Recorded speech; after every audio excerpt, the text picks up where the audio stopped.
Good morning, all of you. I'm Jayashree from iOS. Today we will be starting with Order 4 of CPC. Okay, we'll continue with that. Order 4 is regarding institution of suits. In that, Rule 1, suit to be commenced by plaint. All those who are practicing already know that the suit only when we file a suit, a case gets commenced. That is, it commences, it starts. Okay, that while filing the plaint, only when we file the plaint, the case gets started, the procedure gets started. Okay, suits to be commenced by plaint. Every suit shall be instituted by presenting a plaint in duplicate to the court or such officer as it appoints in this behalf. Every plaint shall comply with the rules contained in Order 6 and Order 7 so far as they are applicable. It shall not be deemed to be duly instituted unless it complies with the requirements of sub-rules 1 and 2. Okay, so what is the main criteria over there? Plaint. Every case has to be started by filing a plaint before the court. Court means the judge. We don't file. Sometimes in some of the cases like check bounce, we file it straight in directly to the magistrate. But in most of the cases, we file it before the Shirastedar or registrar or whoever is there, right? So, the filing section. Okay. So, only when the plaint is filed before the court or the authorized officer, a case is said to have started. The proceedings are said to have begun. Okay. And how should the plaint be? Plaint should be under Order 6 or Order 7. Okay. Now, we will go to Order 6 and Order 7. By then, we know that Order 6 and Order 7 speaks about how to file a plaint, pleadings in general and a plaint. Am I right? So, Order 6 or Order 7, that's the first thing. What's the second thing? It should be given in duplicate. When we are filing a plaint before the court or the authorized officer, we have to file the plaint in duplicate. That means what? There should be one original and one Xerox copy. How do you call it? Photostat copies. Okay. So, one. So, it should be in duplicate. Of course, it depends. From time to time, we get to see that it depends upon whether there is one plaintiff or, one defendant or more than one defendant, one plaintiff or more than one plaintiff. With regard to that, we have to keep the number of copies. If we don't do as given here under sub-rule 1 and 2, then the suit is not valid. Okay, because of the technical irregularity. Then, that is with regard to Rule 1. Now we go to Rule 2, which is a register of suits. Once we file the plaint before the court or the authorized officer, court will maintain a register, okay, which will give all the details about the suit which has been instituted. Who are the parties? When was the suit filed? The number, that is the filing number. Okay, all these details will be given. What is the nature of the suit? What is the relief? So, all those will be written down in the register. So, that is very, very important. That's a compulsory part while filing a suit. Okay, we as lawyers, we will file the plaint and the court will have the register with itself, which will, and in that will all the details be. Okay. With that, we finish Order 4. Now we go to Order 5, issue and service of summons. In that, the subtitle is issue of summons. What is a summons? Of course, now we will go to that. Rule 1, summons. Okay, what is a summons? Summons is it is for the summoning of a plaintiff or a defendant or whatever. First, when we file the plaint, the summons is sent to the defendant or defendants. Okay. So, what is a summons? Summons is a requirement of the court by which the court calls the person to be present before itself on such and such date at such and such time. Okay. So, what will be written in the summons? Now, we'll go to what is a summons. When a suit has been instituted, summons may be issued to the defendant to appear and answer the claim. See, appear and answer the claim, it can either be the issues, or it can be for the final disposal also. Okay. So, okay. To appear and answer the claim and to file the written statement of his defense within 30 days from the date of appearance. Okay. Within 30 days from the date of service of summons to that defendant. So, what is that summons? It is a call by the court to the defendant to say, okay, you come, you appear before me and you file the written statement within 30 days. Okay. So, the dates will also be given in such a manner only. Okay. Provided that no such summons shall be issued when a defendant has appeared at the presentation of plaint and admitted the plaintiff's claim. Suppose the defendant already knows about the case which has been instituted and he admits to whatever the plaintiff is claiming. Sometimes it happens, the defendant says, I know I owe you so much amount. Usually it happens, not usually. Sometimes it is all very rare. Maybe it happens in some places. Okay. Some defendant will come and say, I know I owe you money. Give me some time, I will do it. So there will be a settlement in the beginning itself. Okay. Depending on that, the court will give the date. Okay. If the defendant comes at the time when the plaintiff has filed plaintiff has filed the plaint, in such cases, there is no need to give a summons to the defendant because he already knows about the case. What's the purpose of summons? To say that a suit has been instituted against him by the plaintiff for a particular claim. Am I right? So when it is already known to the defendant, he can appear before the court and he can say that, yes, I know I owe you. Give me some time, I will settle it. That's not a... Provided further that where the defendant fails to file the written statement within a period of 30 days. We have already seen that the written statement should be filed within 30 days from the date of service of summons, right? If he does not file within 30 days, then what is the time limit which can be given? Maximum 90 days time. Okay, maximum 90 days time shall be given to the defendant to file the written statement.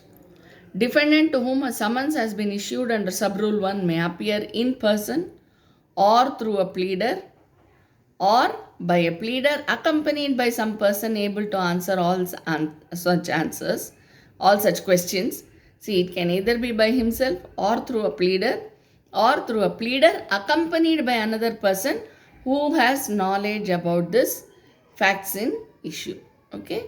Then every such summons shall be signed by the judge or such officer and shall be sealed with the seal of the court. Right. So what will be there? It shall be signed by the judge or by the officer. Again, we go back to the authorized officer. Okay. So it shall be signed either by the judge himself or by the authorized officer. Okay. And it shall be, of course, the seal of the court shall be there. And the seal shall be affixed onto the summons. That shall be of the court. There can be no personal seal of the officer. That's what it means. Okay. Personal seal is not allowed anywhere. That's it. Then, Rule 2, copy of plaint annexed to summons.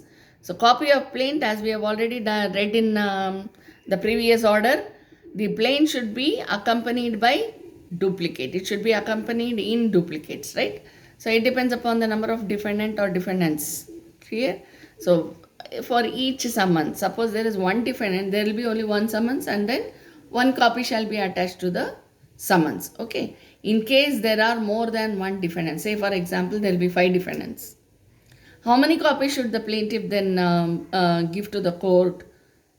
It should be 5, right? So 5 summons, 5 copies. Okay. So that is also copy of the plaint. For each summons, there shall be 1 copy. Clear? Rule 3. Court may order defendant or plaintiff to appear in person.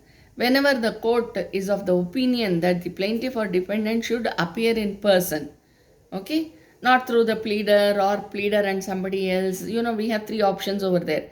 So when the court has the opinion, is of the opinion that the plaintiff or the defendant should appear in person for a certain thing, okay, during the proceedings or in the very beginning of the proceedings, then the court has the right to summon the plaintiff or the defendant. For example, very common this thing.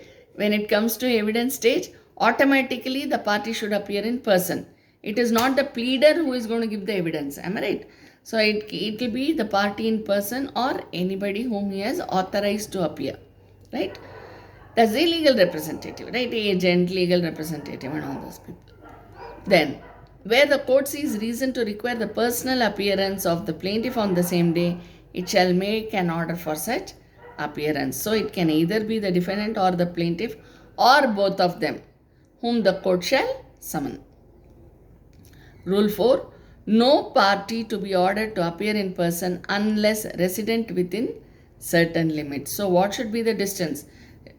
Within certain limits, in the sense, within the jurisdiction, if the plaintiff or the defendant is residing, he shall nonetheless appear before the court. Am I right? But what if he does not reside within the jurisdiction of the court? If he is a little away, usually it happens. Of course, plaintiff will file the case where he resides or carries on business or works for gain. Am I right? We have read that. Okay. So, the plaintiff will be filing the case only here, only where he resides. Most of the time it happens where he resides. Okay. Or carries on business, headquarters, head office, and all those things. Okay. But when it comes to the defendant, he may be within the same jurisdiction or he may be away from the jurisdiction of the court. So if he is away from the jurisdiction of the court, his house or where he works for gain or where he runs his business is in a different place, then what to do? Okay. You can see here, if he is within the jurisdiction of the court, then he shall appear. But if he is not within that jurisdiction, but the court is situated less than 200 miles. If the court is situated in such a place where it is less than 200 miles from the defendant place to the court, then he shall be summoned and he shall appear before the court. Okay. Then, next we go to Rule 5. Order 5, Rule 5. Summons to be either to settle issues or for final disposal. So wherever there is a, what do you say? Wherever there is a summons which has been served or which is going to be served on the defendant, in that case the summons shall be either to settle the issues. Issues are framed in the very beginning itself, am I right? Within a particular period of time. So it can be either to settle the issues or for final disposal of the case. The court shall determine at the time of issuing the summons whether it shall be for settlement of issues only or for final disposal of the suit. And the summons shall contain a direction accordingly. Usually it is still the final disposal, am I right? I mean, once a suit is instituted, we don't say it is for framing of issues unless there are certain circumstances involved, right? Okay. Provided that in every suit heard by a court of small causes, the summons shall be for the final disposal of the suit. Where the summons is issued by the court of small causes, right? The jurisdiction depends, the amount, pecuniary jurisdiction depends from each place to place. So I don't want to make a comment on that. But wherever there are court of small causes and the summons is issued by the court of small causes, it shall be that the summons is issued for the final disposal of the case, for not for framing of issues. It is understood. Am I right? Okay. Then next we go to Order 5, Rule 6. Fixing day for appearance of defendant. How does the court determine the time to be fixed for appearance of defendant? It takes into consideration, it takes into consideration the time required for the defendant to appear before the court. Okay, that shall be the second point. What will be the first point? How long will it take for the summons to be served on the defendant? But of course, it is not that, oh my God, he may not receive it for the first time, so we will keep it till the second time. It's not on that basis of criteria. How long will it take to reach for the summons to reach the defendant for the first time? Okay.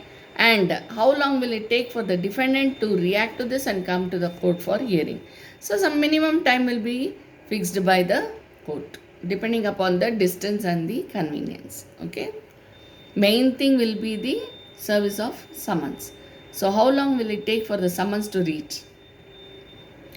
See, we cannot be very strict about that, because if it is by RPAD, Registered Post Acknowledgement Due and all that, probably it will reach maximum within 4 days. So it doesn't mean on the 5th day or the 6th day the court will say, okay, you appear before me. It's not like that. The court gives sufficient time for the defendant to come to the court. Okay. Then Rule 7, summons to order defendant to produce documents relied on by him. When the summons, sometimes what summons is given for appearance of the party. That is common in every case, right? Sometimes what happens that the summons can be given to the defendant for appearance as well as for giving of the documents, submitting of the documents to the court. He may be summoned to bring certain documents and submit it before the court, okay, if necessary. So if the court feels that he should give the documents, then the court shall give a summons saying that you appear before me and also bring the necessary documents regarding this particular case. Okay. Then we go to Rule 8 on issue of summons for final disposal. Defendant to be directed to produce his witnesses. So, if the summons is issued to say for final disposal, we have read it can be for framing of issues or final disposal, unless it's a court of small causes. Am I right? So, if it is a summons for final disposal, then he will be directed to bring his witnesses as well. The defendant will be directed by the court to bring his witnesses as well. Okay. Then next subheading, service of summons. This is issue of summons. Okay. One thing you can remember, when the court issues summons, there will be automatically reissue of summons if the summons has not been served on the defendant or any one of the other defendants. Okay. Now we go to service of summons. Rule 9. Delivery of summons by court. Where the defendant resides within the jurisdiction of the court the suit is situated, or has an agent residing within the jurisdiction, the summons, unless the courts otherwise direct, be delivered or sent to the proper officer to be served by him on once or one of his subordinates or to courier services. See, once the suit has been issued, okay, once the summons has been issued, it shall be served. How will it be served? The court shall direct either one of its officers or his agent to, we cannot say his agent, or any of his subordinates. That's what is given here, the exact word subordinate. It can either be given to an officer or his subordinates to serve it on the defendant. If it is through courier service or if it is through post, then it shall be sent accordingly. Okay. Subrule 2. The proper officer may be an officer of the court other than that in which the suit is instituted, and where he is such an officer, the summons may be sent to him in such a manner. See, we have already read that where the defendant doesn't reside within the jurisdiction. Okay, suppose he doesn't have any agent also residing within the jurisdiction, then the court shall send the summons to the jurisdictional court where the defendant resides or his agent resides. If the defendant is not in India, then probably he will have his agent. Am I right? So, the court will send the summons to such agent if he resides in another. So, it will be sent to the other court within whose jurisdiction the defendant resides or his agent resides. Okay. And that court's officer or his subordinate will serve the summons to the defendant. Clear? Subrule 4. Notwithstanding anything contained in Subrule 1, where a defendant resides outside the jurisdiction, the court directs the service of summons of the defendant may be made by such mode of service of summons. See, in case the defendant resides in another, not within the jurisdiction of this court, but outside the jurisdiction, then he can, just give me a little time.